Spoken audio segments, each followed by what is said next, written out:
Many of the capital's high roads, like Camden's here, are in rude health thanks to a wide variety of shops and a distinctly independent flavour. But other high streets, particularly in the poorer parts of town, are in danger of being swamped by bookmakers. Now, many believe large clusters of bookies are harmful to local communities and are calling for tighter planning restrictions to protect the health of London's shopping streets. We sent BBC London's Eddie Nestor to investigate. I met you once, I loved you twice, that's where this tale begins. Metrobit, Ladbrokes, Coral, William Hill, Better Bet, Betfred. All are fixtures on the high street we walk past every day. Cloaked in respectability, sanctioned by the government and council, they are the playground of the sports gambler. I got a bad addiction, baby, it's you, yeah, that's right. Here in Hackney, you're never far away from a betting shop. And there's one William Hill right over there, and in case you can't be bothered to cross the road, there's another one right over there. In fact, there are 9 bookmakers on Mere Street alone, all within walking distance of each other. And if you think that's bad, around Tottenham High Street, there are 13 with a new one about to open. And the residents aren't happy. No more betting shops in Tottenham!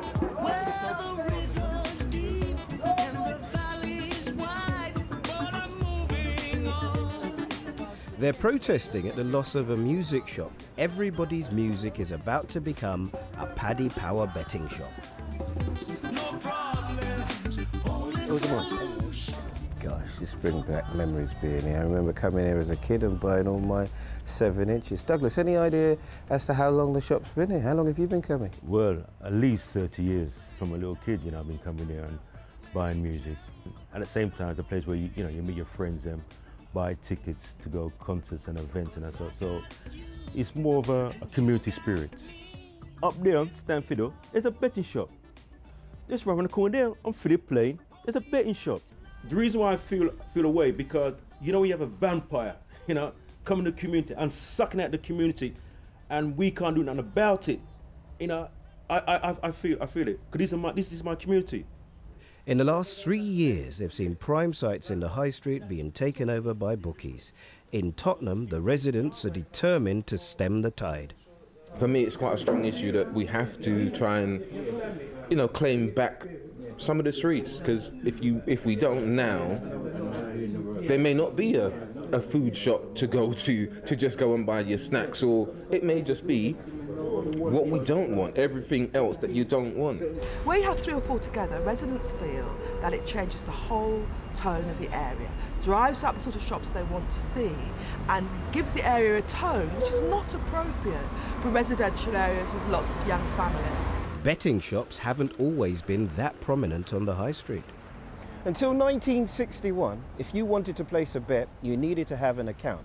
Runners were used to place the bets, and all the business was conducted underground. Then the government legalised betting and brought the gaming business out into the open. There were strict controls, licences were awarded by magistrates, and shops weren't allowed to operate within 300 yards of one another. Did you win? Yes, was it? What? 5 to 4, nothing to speak of. Do you do a lot of it?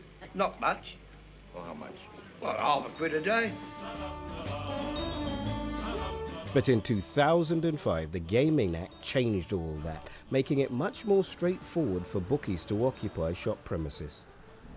This betting shop caused a real stir when it was first. And I remember coming here with my mum when it was a bank. And before that, it was the old town hall. It's about Coral saying, "We are here."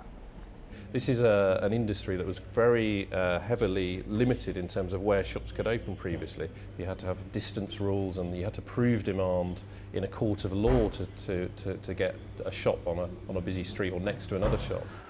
The relaxed rules haven't actually created more betting shops, but they have concentrated more of them in poorer areas, and they are now operating closer together. When the Gambling Act came into force in September 2007, what it allowed was for betting shop operators to have more freedom of choice about where they locate, and betting shop operators are now able to locate on more popular commercial locations. But why do so many of these gambling companies operate together? in clusters? One answer lies in the fact that the Gambling Act restricts the number of gaming machines in each store, and that means that bookies can only operate 4 per building. By opening betting offices next to each other, they can multiply the number of machines on each high street. The main trade of bookmakers is with fixed odds betting terminals. These are gaming machines that allow you to play casino games at casino stakes at 3 times the speed. They are highly addictive, allowing users to place stakes of £100 a time, and they're known as the crack cocaine of betting. It used to be the case that betting on horse racing over the counter was the bulk product, if you like, in betting shops. Now betting on football and increasingly gaming machines is a much bigger part of a betting shop operator's business. In Mere Street there are 50 of these machines known as fobs. They were originally designed for casinos, and even a maker of these games says they should not be used all day in the poorest boroughs in London. The pace of the games is 3 times faster to 5 times faster than it is in a casino for the same table game content. The rules of the game are not as fair as they are in the casino games. The result's already been predetermined. So players think, I've got a near miss one more time, and it's the near misses that for addicts are just as exciting as wins. The Bliss Cafe in Dalston is right opposite a branch of William Hill, and many of the customers are in and out all day while they use the bookies across the road. The owner has no doubt about what he sees every day. There's a lot of effect on a people's life because nobody can beat the bookies. Nobody. That's the truth. And that's what everybody believes. But I still go there and I see them going in, coming out with a face. They go inside with love, they come out with a miserable face. I've seen it happen. One of the regulars in the William Hill in Dalston is Omar. Everything gone acid. Because you gamble? Yes. Yes, sir. Why don't you just stop then? I can't help it. They put the betting shop next door to me.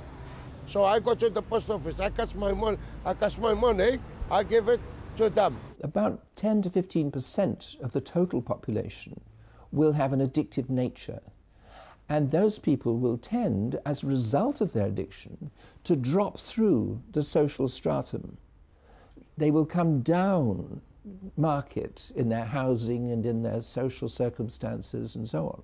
And those people are more likely to gamble. A little less conversation, a little more action, please. As the gambling debate rages on in Westminster, pressure is now being put on the government to reform gambling legislation. Back in Tottenham, despite all the protest, everybody's music and shops like it will continue to close, while the locals fight on to save their high street. If you'd like more information about the health of London's high streets, then go to our website. The address is bbc.co.uk/inside out, and then click on London.